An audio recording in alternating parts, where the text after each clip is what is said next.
So, hello, dear students. Here is a book of your social studies, and it's the book of class 8. So, I am your social science teacher, and today I will teach you social science chapter first in your first semester. So, we have to see this is a Gujarat board book, and the chapters of these books are these are the chapters of this book, Arrival of European in India, as well as there are many chapters. So we will study today Arrival of European in India. So let's go ahead. So now in this first chapter, we will learn about the arrival and the advent of the European in India, how they came and what they did for India. So let's begin. We have learned in the previous standard that many years ago our country was one of the leading countries in the world. Our country was distinct in the whole world. So जैसा कि आपने पिछली कक्षा में पढ़ा होगा कि जो आपका जो देश है हमारा देश ठीक है तो यहाँ पे हमारा जो देश है वो बहुत ही distinct था यानी कि बहुत ही फेमस था The people of various countries were being influenced by our culture and prosperity जो हमारा देश इतना मतलब कि महान धनी और विविध था कि लोग जो दूसरे देशों के थे वो हमारी संस्कृति हमारी समृद्धि से प्रभावित हुआ करते थे because the fragrance of our culture and the diversity and prosperity was spreading in all over the country. Many people worldwide were eager to know and also enter into trade with our country and earn wealth out of it. So that's why the prosperity of India was very high and very rich because of its rich heritage of the culture as well as the prosperity. Many people tried to trade with India and to earn wealth from it.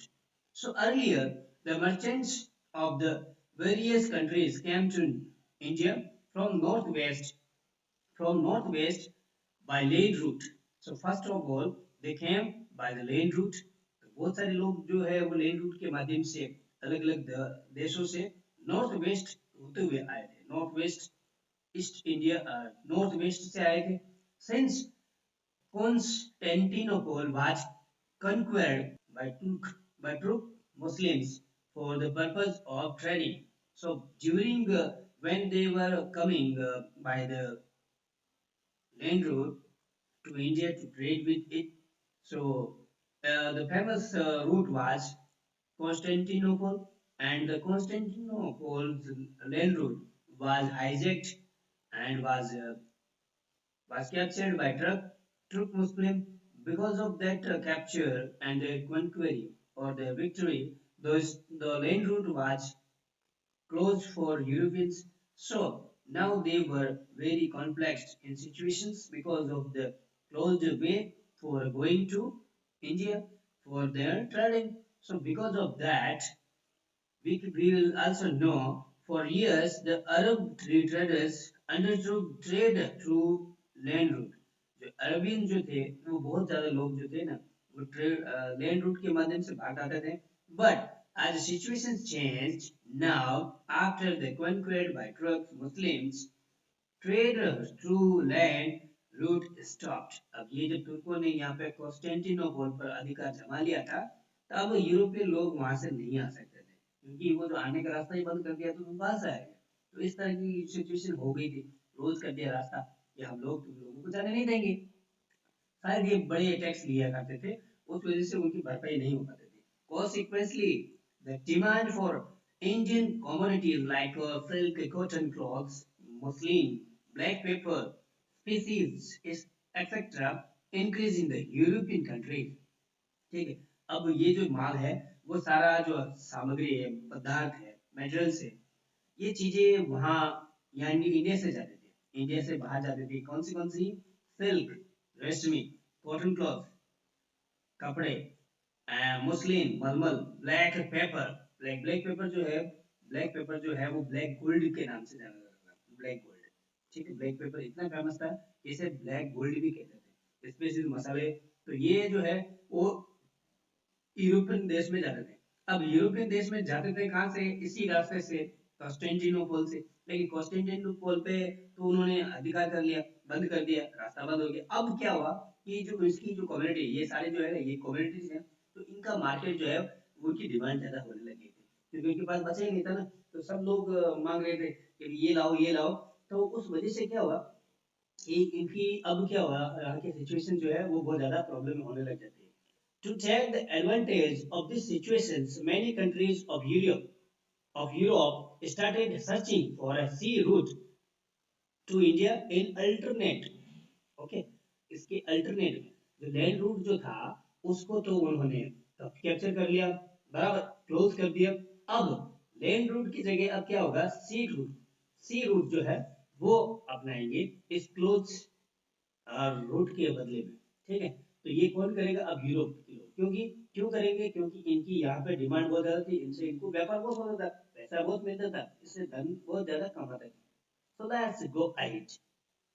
Here we can see our motherland India's map in this way, and this is a Constantinople, and we can also say it as Istanbul. इसका जो दूसरा नाम है वो इस्तानबुल है। Istanbul, Constantinople को हम इस्तानबुल भी कह सकते हैं।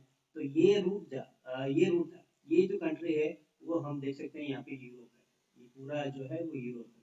तो यूरोपियन के लोग जो है वो यहाँ से लैंड रूट के माध्यम से, ये लैंड रूट से होते हुए लाल सागर, ये रेड रेड ओशन है, तो यहाँ से होते हुए कालीकट पहुंचते थे। ठीक है, तो यहाँ से इनका वेनिस से होते हुए भी यहाँ पे आते थे। वेनिस जो है वो इटली में है, और यहाँ पे ये यूरोप है। ठीक है, तो यहाँ पे हम देख सकते हैं ये जो है वो स्पेन है, यहाँ पे पोर्टुगीज है, पुर्तगाल जो लोग है वो यहाँ पे। तो ये सारा जो है पहले तो यहाँ पे ही होता था, ये बाद में बना था, हम देखेंगे। लेकिन ये रास्ता इन तुर्कों ने बंद कर दिया। यहाँ पे तुर्की है, यहाँ पे है तुर्की, यहाँ पे है। ठीक है, तो यहाँ पे ये जो है रास्ता बंद कर दिया था, इनका साम्राज्य बहुत बढ़ गया था। कॉन्स्टेंटिनोपल और यहाँ पे इस्तांबुल पर इनका अधिकार हो जाने की वजह से ये रास्ता बंद कर दिया। अब ये कहाँ से जाएंगे? बहुत बड़ी गेट लग गया, लॉक लग गया, लॉकडाउन लग गया ना, कह सकते लॉकडाउन लगा दिया। तो लॉकडाउन की वजह से क्या है, ये लॉकडाउन परमानेंट के लिए लगा दिया था। तो अब इनको यहाँ से भी आ सकते थे, लेकिन यहाँ से भी आ सकते थे, लेकिन क्या हुआ कि यहाँ से इनकी एनर्जी पैसा वो सब बर्बाद होता था। तो भाई ये जो पानी पानी से डायरेक्ट आ सकते थे, बराबर। लेकिन अब इनको क्या चाहिए था कि एक नया रास्ता चाहिए था।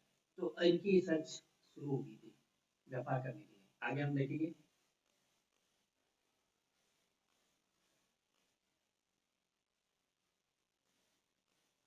Subsequently, some adventurous sailors of Europe and other countries started their search for sea route to come to India.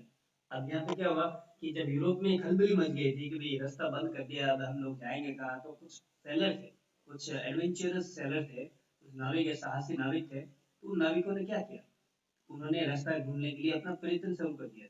बहुत सारे नाविक यहाँ पे हुए थे जिनको सफलता मिली थी, जो प्रसिद्ध हुए बाद में। तो उनके कुछ नाम यहाँ पे दिए हुए हैं। जैसे कि हम नाम पढ़ते हैं क्रिस्टोफर कोलंबस का, जो आपका इटली का था। Columbus, an Italian explorer, was one of the brave sailors who ventured out to find the sea route to India. अब उसने सबसे पहले ये किया, ठीक है, तो शुरुआत इसने शुरू कर दी यहाँ पे। तो इसने कहा भाई मैं इंडिया को खोजने के लिए मैं निकलूंगा। तो राजा जो थे वहाँ के इटली के, उसने यहाँ पे इसको मदद की, फाइनेंशियल की वजह से जितना भी पैसा लगे वो हमारे खजाने से ले लेना, और तू इंडिया का जो नया रूट है वो धंधे के लिए शुरू कर दे, बराबर। तो एक बार हमें रास्ता बता दे कि ये कहाँ से कहाँ तक पहुंचा जा सकता है, और वो मुझे बता दे, और जो भी है तुम्हारा खर्चा पानी वो हम लगा देंगे। ठीक है, तो he thought that one can go to the east via west. अब यहाँ पे क्या सिचुएशन ऐसी होती है कि हमको भी ये पता है कि इन पृथ्वी जो है वो गोल है। ठीक है, अब यहाँ पे क्या होता है कि अगर मैं वेस्ट में हूँ, ये वेस्ट है मान लीजिए, ये ईस्ट है, तो अगर मैं यहाँ से ही जाऊंगा तो भी मैं ईस्ट में पहुंच जाऊंगा। अगर मैं इस दिशा में जाता हूँ तो भी मैं यहाँ पे पहुंच जाऊंगा। ये राउंड शेप की वजह से ऐसा होता है, बराबर। तो इसकी वजह से यही इसी ने भी सोचा जो इंडिया है वो ईस्ट में है। ठीक है, यहाँ पे हमने देखा है कि यहाँ पे ये स्पेन है। ठीक है, इस स्पेन से होते हुए यहाँ पे इंडिया है, तो यहाँ ये इसके ईस्ट में हो गया। तो यहाँ पे पहुंचने के लिए शायद मैं यहाँ से भी जा सकता हूँ। ठीक है, तो यहाँ से वो शुरू हो गया वेस्ट से। तो अब क्या हुआ होता है उसके साथ में, वाई डिड ही बिलीव, अब उसने ऐसा क्यों सोचा, क्योंकि पृथ्वी गोल थी इसके लिए, थिंक अबाउट इट, अब आपको सोचने की जरूरत नहीं है। ठीक है, ये मैंने बता दिया यहाँ पे कि पृथ्वी गोल थी, इस वजह से उसने ये सोचा होगा कि मैं जो है वो ईस्ट में जाने के लिए वेस्ट से भी जा सकता हूँ, पृथ्वी गोल है, बराबर, कोई बात नहीं। Columbus started his journey to India and accidentally reached America. अब ये जो है वो भारत की खोज के लिए ईस्ट के लिए निकला था, लेकिन ये वेस्ट में चला गया। तो उसको अभी यहाँ पे वेस्ट में क्या मिलता है, अमेरिका मिलता है। ठीक है, लोकेशन वो अमेरिका मिलता है ना, अभी वो पहली बार आया है यहाँ पे, उसे क्या लगा ये तो इंडिया है। ठीक है, इंडिया को खोज लिया। अब ये कहाँ था, वेस्ट में निकला था तो वेस्ट में था। ठीक है, ये वेस्ट में था लेकिन इंडिया के लिए निकला था, लेकिन ये इंडिया नहीं था, वेस्ट में गया जरूर था, इंडिया भी नहीं था। तो इस वजह से क्या होता है, ये वेस्ट और ये इंडिया, तो अब इस जगह को क्या बोलते हैं हम लोग, वेस्ट इंडीज। ठीक है, और वेस्ट इंडीज इसी वजह से हम बोलते हैं इसको, ये कोलंबस ने था। आगे और क्या होता है देखो, as long as he lived, जितने साल तक वो रहा था, जिंदा रहा था, he was under the misconception that he had discovered the sea route of India. उसको ये हमेशा ही बात है, वो दोहराता रहता था गर्व के साथ कि उसने इंडिया को खोज निकाला, लेकिन वो इंडिया नहीं था, वो अमेरिका था। Okay? Hence, even today, the natives of America are called Red Indians, and the Iceland group in the Caribbean Sea is known as the West Indies. Caribbean जो सी है, उसमें जो आइसलैंड है, और वहाँ के लोगों को अभी भी वेस्ट इंडीज के नाम से जानते हैं, इसी वजह से, बराबर। भाई चल, यार दिलासा देने के लिए तुझे भी मान लेते हैं ये वेस्ट इंडीज है, और ये जो पुराने जमाने के जो लोग थे वहाँ के, उनको रेड इंडियन के नाम से हम जानते हैं। Now we will see about this sailor, and he belongs to Portuguese, Vasco da Gama. Vasco da Gama, a native of Portugal, discovered the sea route to India. He encircled the Cape of Good Hope in South Africa and reached the port of Calicut on 22 2nd May 1498 after crossing the Indian Ocean. We will see this in a map. यहाँ पे हम देख सकते हैं,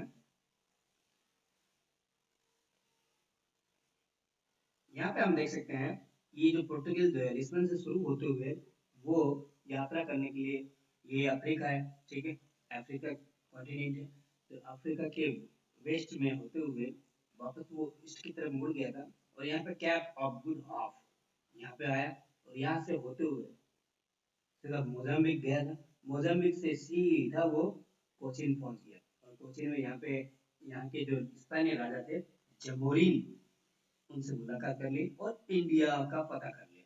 तब अभी ये जो है वो रास्ता उसे मालूम पड़ गया, तो उसको सफलता मिल गई। ये आया था 22 मई को 1458। ठीक है, तो ये जो है इतिहास का एक नया चैप्टर शुरू हो जाता है यहाँ से, पुर्तगालियों को पता चल गया। अब हम कह सकते हैं कि ये पूरे जो है यूरोप में वो जो पता चला था इंडिया के बारे में वो पोर्टुगीज थे। When he reached, the king, the ruling king of Calicut, Jamorin, gave permission to the Portuguese to trade. अब यहाँ पे व्यापार करने के लिए आए थे सीधे से, तो उसने जमोरिन ने उनको परमिशन दे दी, चलो तुम धंधा करने के लिए आए हो तो कर लो। ठीक है, the Portuguese established a fort in Calicut for trade in 1500s common era. They fortified it and appointed a commander in chief, namely Albuquerque, to safeguard the fort. अब यहाँ पे जब वो 1500 में उन्होंने अपना किला बनाना शुरू कर दिया, अपनी फैक्ट्री शुरू कर दी थी 1500 कॉमन एरा में। ठीक है, अभी 2020 कॉमन एरा चल रहा है। ठीक है, तो इसके हिसाब से यहाँ पे 500 साल पहले उन्होंने यहाँ पे शुरू कर दी, तो उन्होंने किला भी वगैरह बना लिया, भाई ये हमारा फैक्ट्री रहेगी, फैक्ट्री के अंदर किला भी बना रहेगा, तो इसको सुरक्षा के लिए करने के लिए। लेकिन यहाँ पे सुरक्षा करने के लिए उनको कुछ आदमी भी चाहिए था, तो उन्होंने अल्बू ग्रुप जो है वो उनको कमांडर इन चीफ था, तो उसको गवर्नर बना दिया था, बराबर। आप भाई अब आप इसकी देखरेख करो, सुपरवाइजर हो आप।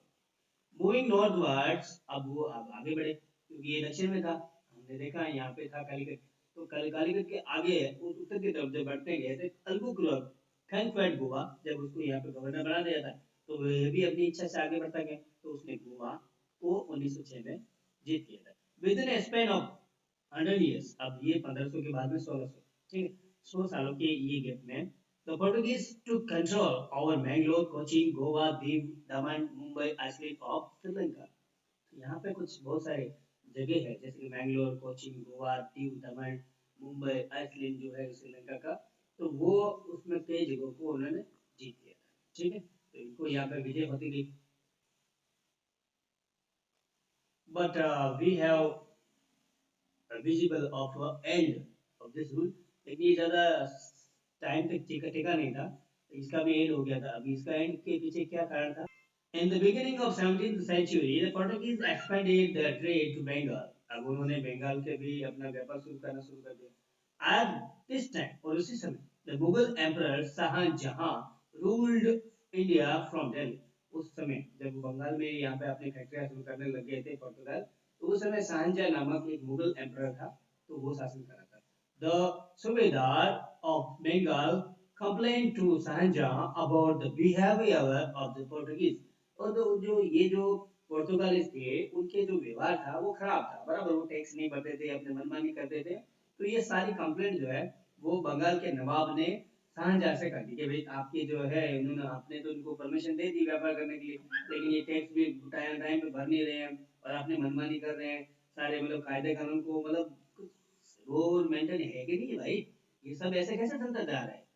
तो ऐसी ऐसी उन्होंने शिकायत कर दी। अब क्या होता है? 10 द फोर्ट ऑफ हुगली। अब हुगली में, हुगली कहाँ है? बंगाल में है, बंगाल में एक नदी भी है, ठीक है, तो वहां पे इनका जो किला था वो, उसके बारे में हम बात करते हैं। The fort of Hooghly was demolished demolished, इनको तोड़ दिया गया था, and the six were burnt as per the order of emperor। तो उसने शाहजहां को गुस्सा आ गया इसके व्यवहार को जानने के बाद में, तो उसने भाई कहा भाई चलो ये इसका जो किला है वो डिमोलाइज कर दो और सबको जला दो, तो उसने ऑर्डर दिया, तत्काल में ये काम हो गया। राजा का फरमान, सुल्तान का फरमान, सर आंखों पर, ठीक है।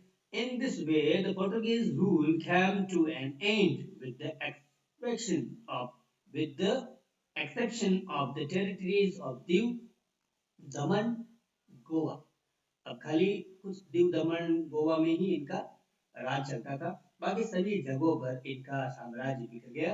अब इनका व्यापार जो है दीव दमन में ही रह गया। दीव दमन को बाद में धीरे धीरे जब हमारा क्रांति शुरू होती है तो ये हटा दिया जाता है, लेकिन गोवा जो है वो 1947 को भी आजाद नहीं हुआ था। हमारा भारत पूरा आजाद हो गया था, लेकिन गोवा कभी भी आजाद नहीं हुआ था उस समय, ठीक है। ये 1950 के दशक में, ठीक है, ये आजादी इसको मिली थी गोवा को, लेकिन 1947 को नहीं मिली थी। आप सभी का इस वीडियो को देखने के लिए धन्यवाद। Thanks and have a good day.